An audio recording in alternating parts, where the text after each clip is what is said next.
Hi friends, welcome back to Shivani crazy talks. Hi friends, మీ యొక్క like, share, subscribe అనేది మాకు చాలా ప్రోత్సాహాన్ని ఇస్తుంది. కాబట్టి ఇలాంటి మరెన్నో వీడియోస్ కొరకు ప్లీజ్ మా ఛానల్ని సబ్స్క్రైబ్ చేసుకోండి. నా భర్త లేని సమయంలో పనివాడితో. హాయ్ ఫ్రెండ్స్, నా పేరు అంజలి, మా వారి పేరు రవి. మాది ఒక పల్లెటూరు. మాకు పెళ్ళై 3 సంవత్సరాలు అవుతుంది. కానీ ఇప్పుడే పిల్లలు వద్దనుకున్నాము. మా వారు బెంగళూరులో సాఫ్ట్వేర్ కంపెనీలో జాబ్ చేస్తున్నారు. నేను మా అత్త మావయ్యలతో ఊర్లో ఉండేదాన్ని. మా వారు పండగలకి, సెలవులకి వస్తూ వెళుతూ ఉండేవారు. కొన్ని రోజుల తర్వాత మా ఆయనకి ప్రమోషన్ రావడం వల్ల బెంగళూరులోనే ఒక సొంత ఇల్లు కొన్నారు. అత్త మావయ్యను కూడా బెంగళూరుకి రమ్మన్నారు. కానీ వాళ్ళు మేము ఊర్లోనే ఉంటాము, మీరు ఇద్దరు అక్కడ ఉండండి అని చెప్పారు.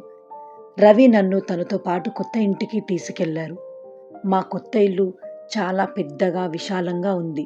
ఇంటి ముందు గార్డెన్, అందులో రకరకాల పూల మొక్కలు ఉన్నాయి. ఇంటి పని చేయడానికి ఒక పని మనిషిని కూడా పెట్టారు. కానీ ఇంటి ముందు ఉన్న గార్డెన్లో మొక్కలకి చూసుకోవడానికి ఎవరైనా ఉంటే బాగుండు అని మా ఆయనతో చెప్పాను. సరేలే చూద్దాం అని అన్నారు. ఒకరోజు అత్త మావయ్యలను కలవడానికి అని ఊరికి వెళ్ళాం. అక్కడ ఆయనకి తెలిసిన వాళ్ళ అబ్బాయి ఇంటర్ పూర్తి చేసుకుని ఇంటి దగ్గరే ఖాళీగా ఉంటున్నాడని ఆ అబ్బాయిని మాతో పాటు బెంగళూరుకి తీసుకువచ్చాము. ఇంటి పనులు, గార్డెన్ పనులు చూసుకోమని అతనికి అప్పచెప్పారు.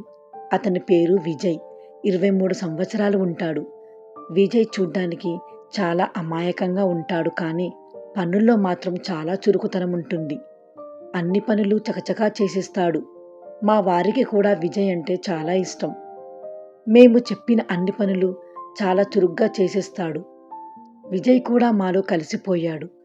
మా వారు ఆఫీస్ తరపున వారం రోజులు క్యాంపుకి వెళ్ళారు.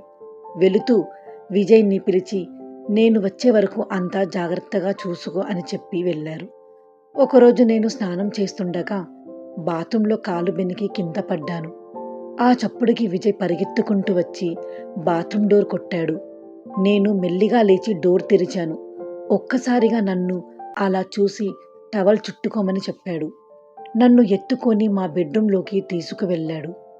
బెడ్పై కూర్చోపెట్టి బీరువాలో నుండి నైటీ తెచ్చి నా చేతికి ఇచ్చాడు. నైటీ వేసుకోమ్మని బయటికి వెళ్ళిపోయాడు. కాసేపటికి ఆయింట్మెంట్ తీసుకొచ్చి నా బెనికిన కాలికి రాస్తూ నా వైపు అదోలా చూస్తున్నాడు. నేను విజయ్ కళ్ళల్లో కళ్ళు పెట్టి చూడలేకపోతున్నా. ఎందుకంటే మా వారి తర్వాత నన్ను అలా చూసింది విజయ్ మాత్రమే. విజయ్ చూపులకి నేను సిగ్గుతో తలదించుకున్నాను. అలా ఆయింట్మెంట్ రాస్తూ ఇంకా ఎక్కడైనా దెబ్బలు తాకాయా అని అడిగాడు. నాకు నడుము కూడా పట్టేసినట్లు అనిపించింది. కొద్దిగా నడుముకి తగిలినట్లు నొప్పిగా ఉంది అని అన్నాను. విజయ్ ఉండి అయితే నడుముకి కూడా ఆయింట్మెంట్ రాయనా అని అన్నాడు. నేనుండి వద్దు పర్లేదు, నేను రాసుకుంటాను అని చెప్పాను. సరే మీరు రెస్ట్ తీసుకోండి అని విజయ్ అక్కడి నుండి వెళ్ళిపోయాడు. నేను కాలు నొప్పితో నడవలేకపోతున్నాను. హాల్లో కూర్చుందామని వస్తుండగా విజయ్ నన్ను చూసి వచ్చి నా చెయ్యి పట్టుకున్నాడు. నన్ను హాల్లో తీసుకెళ్లి సోఫాపై కూర్చోపెట్టాడు. అతను నాతో కాస్త మొహమాటంగా ఉండడం నేను గమనించాను. ఏమైంది విజయ్, అదోలా ఉన్నావు అని అడిగాను. అప్పుడు తను మిమ్మల్ని అలా బాత్రూంలో చూసినప్పటి నుండి నాలో ఏదో తెలియని అలజడి మొదలయ్యింది అని అన్నాడు. పాపం తను మాత్రం ఏమి చేయగలడు, వయస్సు అలాంటిది. పైగా నా అందాలను అలా చూసేసరికి తనలో కోరికలు పుట్టుకొచ్చాయేమో అని అనిపించింది.